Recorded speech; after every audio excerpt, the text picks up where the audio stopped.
about these things, these techniques in culinary school. You just don't see it on food TV. It's all those recipe shows, right? It's just, oh, cook a little of this, throw in, or throw in 2 tablespoons of this, and then exactly a 1/4 cup of this, or whatever. And it's just like, you guys already know how to do that. You know how to follow a dang recipe.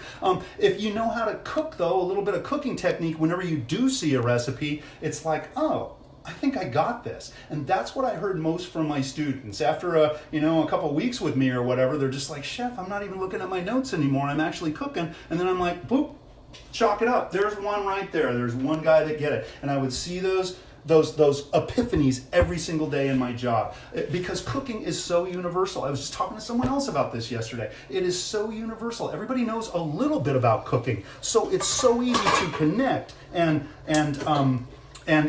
talk about things that are kind of common, that people actually know. It's really a good thing. And when I add a little bit to that knowledge, I see the light bulbs going out, and it's a beautiful thing. I love what I do. I love talking about cooking. I love answering questions. Let me see if I got a couple questions here that I haven't hit. Let's see, Emily, Laura, can you use cornstarch instead of flour if you're allergic to gluten? Yes, you may, Ms. Laura. You may use cornstarch for that. It will give you just a little bit of a funky look, and I was kind of touching on that a little while ago. Maybe you saw that part, okay? But it'll look a little transparent. It's just got a little different look to it. But it will certainly thicken and give you a nice mouthfeel as you're eating it, okay? Let's see, replying to Laura. Rice, using rice to thicken, I have occasionally done that. In fact, you've heard the term bisque. The classical bisque was a soup thickened with rice. That was kind of the difference between that and cream of lobster soup or whatever, or cream of shrimp or something, right? When I've experimented cooking with rice, or thickening with rice, it tends to set up on you like every 5 minutes, okay? So I make it, I adjust the consistency, it's all perfect, and then 5 minutes later I look at it and it's cement again. So I'll adjust it, and it's cement again, and I'll adjust it. It just like never seems to soak up all the liquid. It'll eventually reach critical mass, but it was kind of tough to work with. So just kind of watch your adjustments with this, okay? Let's see. Also, 4 cups of flour. Oh, somebody's got a little ratio there. Depending on the sauce, sometimes use potato starch works. Yeah, definitely. Experiment with those. A different starch you might try if you've never used it is cassava flour. It's the taro root, right? Cassava flour is another one. You need a lot of it to thicken. It doesn't thicken as readily as like a flour or something, but that's a gluten-free alternative that we used at a butcher shop that I worked at. Let's see. Kids love the word roux. Kids love roux. My grandmother used to make the best roux. That's a joke, by the way. Who eats roux, right? Let's see. Dave, you need a cameraman. Yeah, no kidding, buddy. Let's see. Ooh, agility classes, awesome. Let's see. Gangster, as always. I'm totally street. Awesome. Let's see. I'm still looking for questions here. A lot of compliments. Oh, guys, you're going to make me cry. Come on now. I'm a softie. Let's go. Let's see. Oh, here we go. What else can you use for a thickener? I think we just tossed out several. Potato starch, cassava flour, cornstarch. Arrowroot is another one that's like cornstarch. And those two together, cornstarch, arrowroot, those are what we call refined starches. They don't have anything in them but the starch. And that's why we get that really transparent look to them. Let's see. Super excited. Rice flour and... boom, I got to the end of it. I hope I covered all the questions, guys. Again, this stuff's just in me. I gotta get it out there. I hope you're appreciating this. Please, please, please help me blow this up to the world. I don't care about being a celebrity, guys. I just want people to cook. I just want them to see how easy it is. I want them to stop seeing the idea of a celebrity chef and thinking that they're on this lofty platform up there, okay? Most cooks I know, we're just regular guys, and there's nothing fancy about this. This is super, super simple stuff. But please, please help me spread the word. Share it to friends, groups, anything. Share it to the world. I want more people cooking out there instead of just watching it on TV. It makes me crazy, okay? So I will post a little, let me show you this real quick. Last little look at that. Beautiful, beautiful simmer. Just what I'm looking for. Bloop, bloop, bloop, bloop, okay? Perfect. In about 20 minutes or 15 minutes, I'll give them another turn, and I'll just keep doing that until they are what we call fork tender, okay? We don't need a knife to eat it. We can just eat it with a fork. That's what we're looking for, okay? So, hope you got a little something out of this, guys. Hope you enjoyed. Hope you got out of your head a little bit. Hope you woke up, okay? And I just want to tell you how much I appreciate you guys joining me. You're my only friends in the world, okay? That's all I got to play with, okay? So, thanks for showing up. Finally, the last thing, don't forget, the party is always in the kitchen. Ladies and gentlemen, class is dismissed. Let's do it. Bye-bye, guys.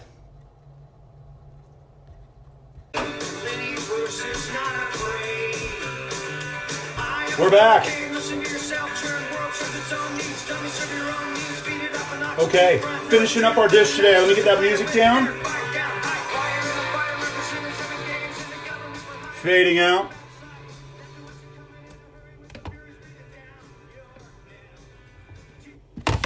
And we are back live, Facebook Live, with another Quarantine Kitchen Happy Hour. I did a class this morning, and I am just finishing up. I did a slow cook today. I did some short ribs. They've been cooking for a couple of hours now. I finally pulled them out, and now I've got a little bit of finished work to do, and I wanted to follow up with all those people out there that were kind of interested in that, okay? Let me kind of show you around my kitchen a little bit, see where we left off, and I'll show you where we are right now, okay? When we left off, we had short ribs in a pot, simmering low and slow, getting very, very tender and delicious and rich, right? And so, hey, Christy, good to see you. And Melissa, she's back.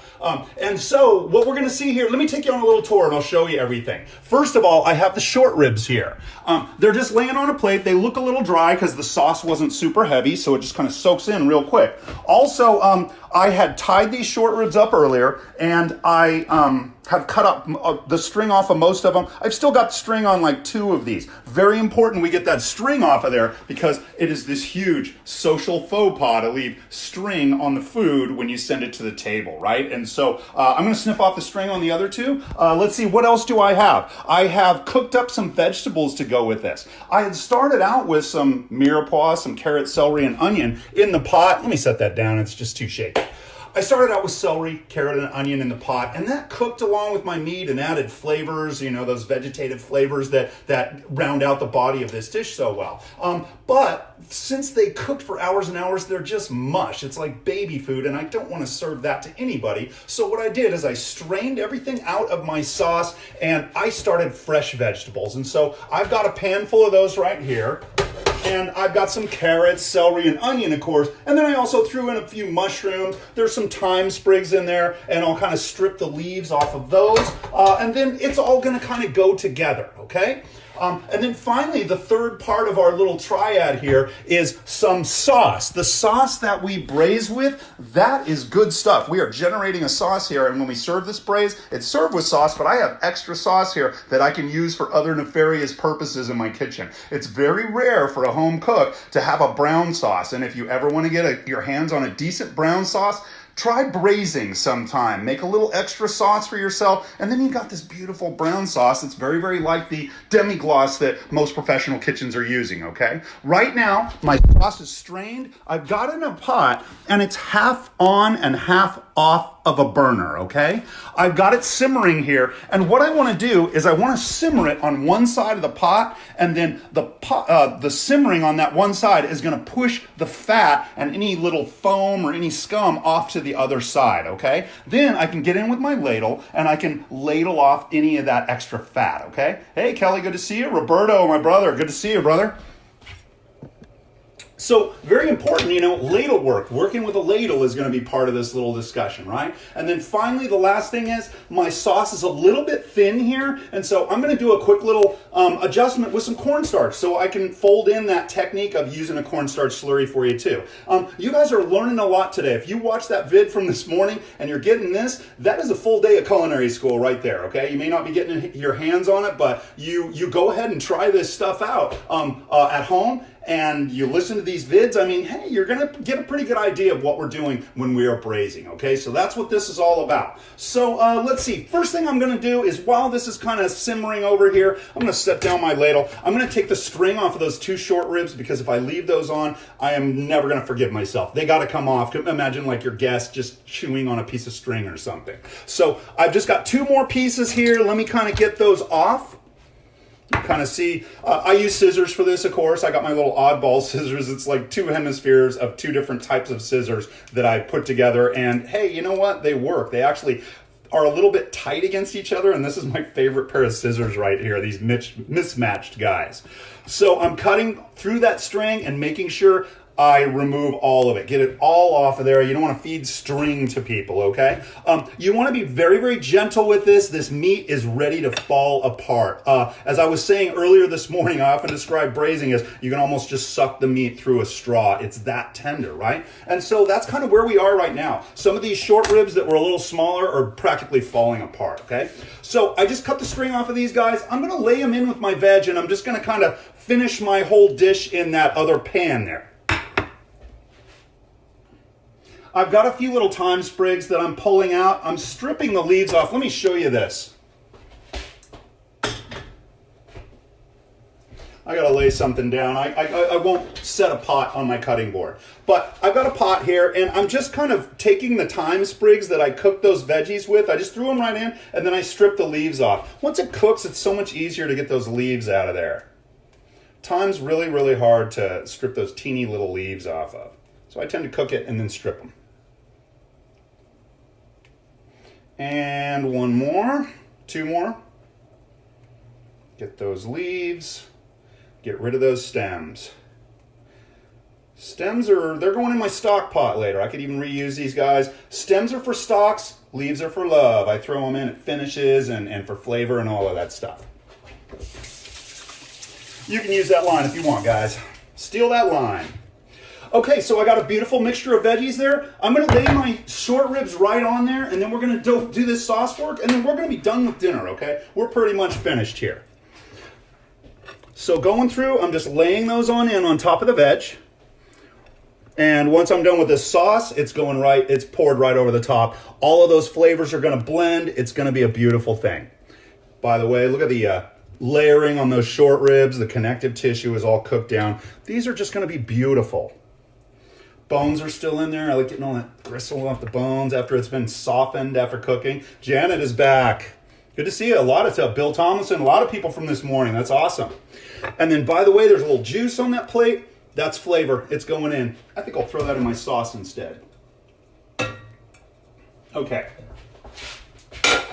Let me wash up. I'm a little sticky. This sauce and this meat is very gelatinous. We cook down the connective tissues, the collagen in that meat, and it converts to gelatin. This happens about 165 is where that collagen will convert to gelatin. It just yields this richness and this body that is so good, and it feels so good on the palate. I'm in love with it. I'm in love. Let's see, where did I set that? There it is. Let's see, Diana, good to see ya. Joe. All right. Yeah, a couple people showing up. Great. Okay, so now that that's done, I'm going to get that pot off my board. I hate that.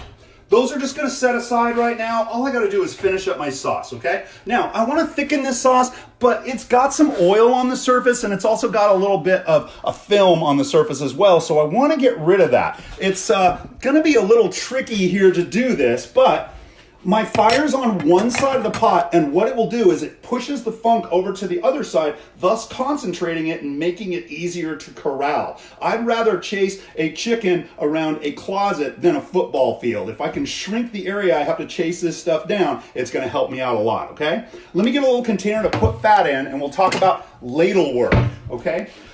Ladle work 101, okay? When I'm working with a ladle, I do not hold it by the top. You are so out of balance there. Find the balance point of that ladle. It's pretty close to where the cup is on that, right? Carissa, good to see you. What are you saying? I just ate, but that looks amazing. Awesome, thanks. So anyway, back to the ladle. What you're gonna see me do is you're gonna see me stick the butt of the ladle onto the surface of the liquid, and it's gonna go straight down, and when it does, I want the fat that's floating on the top to just ease right over the edge of that into my ladle. The minute I start tipping my ladle is the minute I start scooping up my valuable stock, right? And this stuff is valuable. We put a lot of work into it. Look how much work I did this morning to make this. I